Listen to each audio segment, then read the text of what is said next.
looking back, self help has been like a double edged sword. It has helped me make tremendous improvements for where I was at the time, but it came with a lot of baggage, like bad baggage that I didn't think would come with it. I first discovered self help because a while ago I thought I was super compulsive and I wanted to fix that. And so I started scrounging on the internet looking for solutions. And eventually I stumbled upon self help.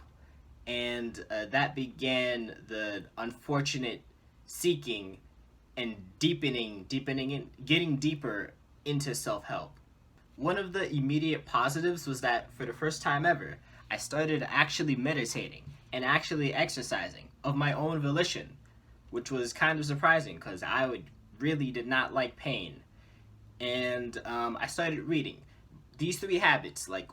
I was like, compared to where I was before, it was like I was doing so good for myself at the time. But over time, I really started to notice that all of these self help books just say the same thing. And I might have said this before, but in every single book, they say the exact same thing, which was kind of a positive thing because they were repeating so much of the same thing, and all of these books had like some form of positivity in it. It really hammered home trying to be positive. So because all of these books are repeating the same thing, and a lot of them have some sort of positive psychology like mixed into it, over time it did help like really hammer home like trying to be positive and trying to see things better, which actually was pretty helpful. So I'm doing the habits, I'm thinking more positively, I'm thinking, wow, these self-help books are amazing. Why isn't everyone reading these amazing self-help books? And things were good. Things didn't get immediately good. It took some time for things to slowly get better and better, but they definitely did get better in terms of like physically, mentally, everything just got better. Until slowly but surely, the negative aspects of self help started to just creep in, like get under my skin. So remember when I said all the books like they pretty much say the same thing, and most of them are just like be positive, be very positive, just try your best to see everything positive. I don't know how this happened, but after getting that message so deeply entrenched into my psyche from reading all of these books that nonstop say the same thing over and over, be positive, be positive. Somehow, over time, I developed a very warped sense of positivity. And by that, I mean, it's kind of like imagining and trying to see things through like rose colored lens and glasses. Those are the same thing. Even though that isn't the way things are, so that no matter how you look at something, uh, you're kind of BSing yourself because that isn't the way it is. It's kind of like when you really like someone or when you really dislike someone, you either notice all the positive traits and then ignore the bad ones, or you really focus in on the bad traits and then ignore their good traits. When you do this, it's kind of hard to see them for the way they are. And when you just focus like super myopically on like small things, you just can't make good decisions because you're not seeing things the way they are. Anything that didn't fit into like the lens of this is positive, or even if I try to look at positively, it's still not positive.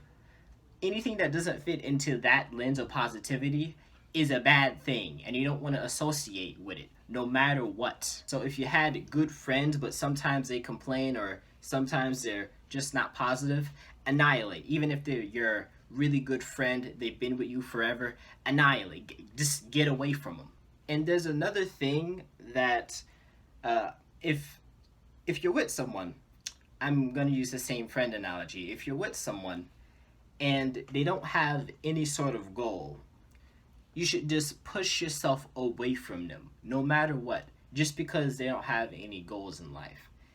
And I'm not sure if this is on purpose, but I feel like uh, that's a little unhealthy to do, especially if you're a very young person and you're with your colleagues and you're still trying to figure things out and you still don't really have goals yourself.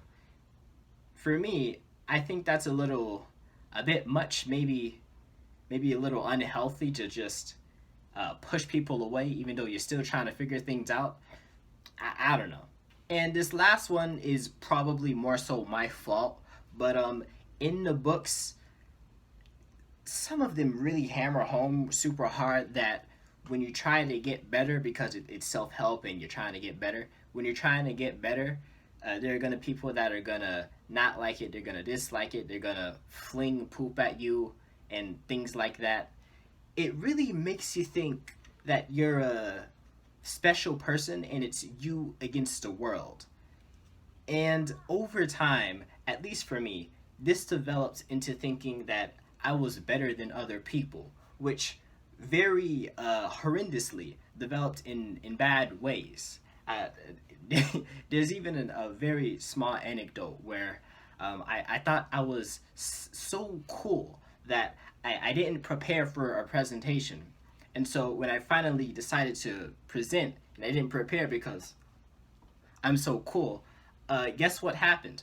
I blew up in flames. And that's just one microscopic example.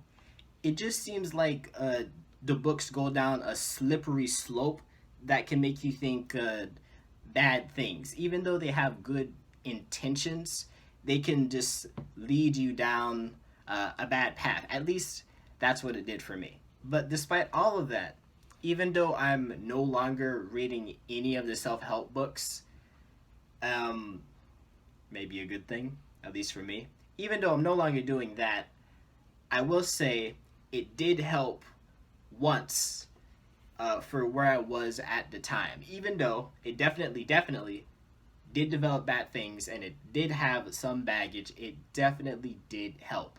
And it introduced me to meditation, which introduced me up, oh, to Sadhguru. And I think from so many of like just searching and seeking on the internet, like reading a bunch of articles and a bunch of like self help books, I think a lot of it is drenched in very clever marketing and very warped positivity. But it did help once, so hey, I mean, it did something. There are some other YouTubers that go more into this, and you have great videos. I'll link them down below if you're interested. But yeah, that's pretty much it. Self help was like the double edged sword, I guess, like the necessary evil to introduce me into meditation. I don't know. That's the end of the video.